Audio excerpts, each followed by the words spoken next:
अस्सलाम वालेकुम एवरीवन। आज मैं आपके लिए लाई हूँ कुछ ऐसे बॉडी मूवमेंट्स जो आप हर रोज़ करते हैं, उसको आज हम इंग्लिश में बोलेंगे। तो चलिए शुरू करते हैं। जिस्म की हरकत को आप मूवमेंट्स बोलते हैं और जिस्म को बॉडी मूवमेंट्स। वेव हाथ हिलाना, टिकल गुदगुदी करना, स्ट्रेच फैलाना, स्लैप थप्पड़ लगाना,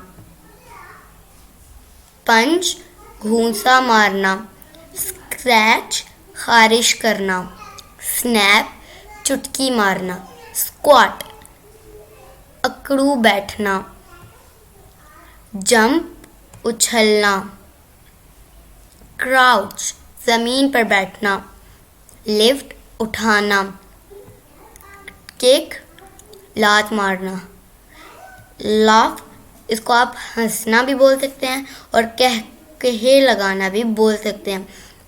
राइड सवारी करना, स्टैंड अप खड़े होना, बेंड झुकना। अगर आपको मेरी वीडियोस अच्छी लगती हैं तो जल्दी से चैनल को सब्सक्राइब और वीडियो को लाइक करना ना भूलें।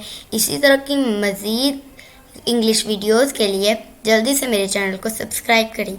मैं मिलती हूँ आपसे नेक्स्ट वीडियो में, तब तक के लिए अल्लाह हाफिज़।